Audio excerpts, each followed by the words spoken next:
আসসালামু আলাইকুম। আমি ফারদিন শেখ। ক্যামেরার সামনে দাঁড়ালাম। মোটামুটি আমি জানি না এখন কি বলবো। বোর্ডে লেখা আছে র‍্যান্ডম টক।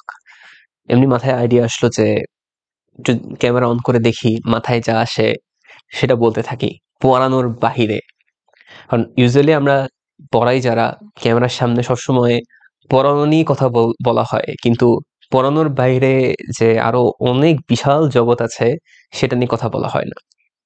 তো আমরা যদি পড়াশোনার কথাটা বলি, মাথায় আসছে হুট করে মানে পড়াশোনার জন্য কি আসলে স্কুল কলেজে যাওয়া প্রয়োজন? বা পড়াশোনা করার জন্য কি আসলে বিশ্ববিদ্যালয়ে পড়া কি প্রয়োজন? পড়াশোনার মিনিংটা কি? মানে জ্ঞান অর্জন করা, আমরা জানার চেষ্টা করব।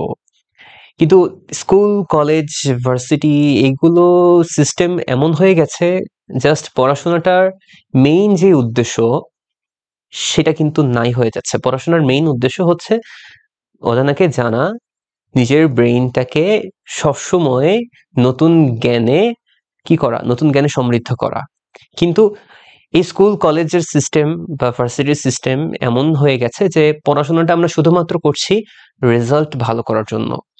তো যার কারণে অ্যাকচুয়ালি পড়াশোনাটা করে আমাদের ব্যক্তি জীবনের অত লাভ হচ্ছে না। মানে আমাদের নিজের ভিতরে জ্ঞানটা ওরকমভাবে আমি আমি মনে করি পার্সোনালি জ্ঞান ঐরকমভাবে আসলে যতটুকু বাড়া উচিত ছিল, যেভাবে আসলে শিক্ষিত মানুষ হবে কি সভ্য মানুষ, নিজের রাগের প্রতি কন্ট্রোল করতে পারবে, নিজের ইমোশনের প্রতি তার কন্ট্রোল থাকবে, নিজের কথার মধ্যে তার হচ্ছে একটা সুন্দর নিজের কথার মধ্যে তার একটা কন্ট্রোল থাকবে।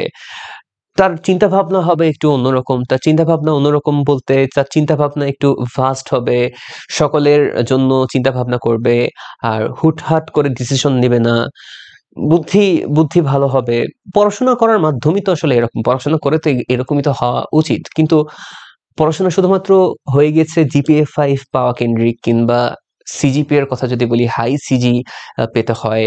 মানে সবসময় যেন পড়াশোনা করে জাস্ট হচ্ছে পার্থিব জীবনের যেই হচ্ছে অর্থ উপার্জন করার যেই মাধ্যমগুলা, সেই জায়গায় যদি আমরা অ্যাচিভ করতে পারি অনেক কিছু, তখনই যেন পড়াশোনার সার্থকতা আমরা পেতে পারি, এমন একটা ধারণা চলে আসছে।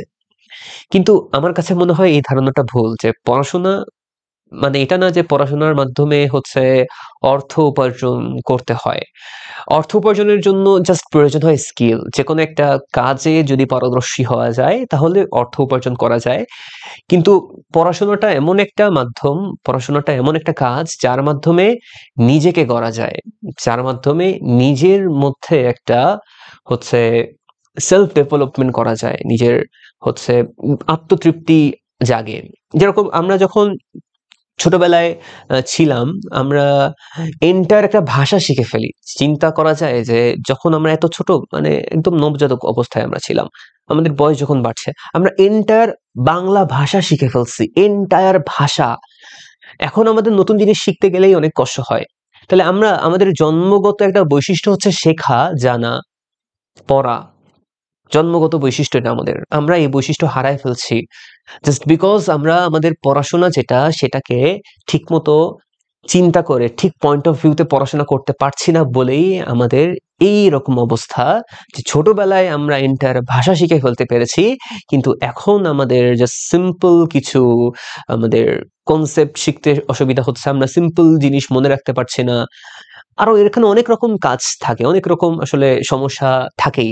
এরকম অনেক রকম distractions আছে আমাদের। এই যে Facebook যেরকম সোশ্যাল মিডিয়া আমাদের আছে, বিভিন্ন রকম মাধ্যমে আমরা distracted হয়ে যাই খুব ইজিলি।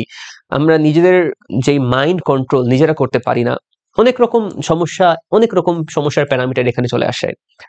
সো বেশি কথা বলব না। আমি জাস্ট ভাবছিলাম ২ মিনিট ৩ মিনিট কথা বলবো ক্যামেরার সামনে randomly। তো এটা আমার একটা র‍্যান্ডম টক ছিল ১ম। যদি দেখি এটা মানুষদের ভালো লাগছে এরকম কথা, তাহলে হতে পারে এই র‍্যান্ডম টক আমরা সামনে আরো নিয়ে আসবো। এটা জাস্ট একটা ১ম ইনিশিয়াল একটা ভিডিও। দেখা যাক রেসপন্স কিরকম হয় মানুষদের।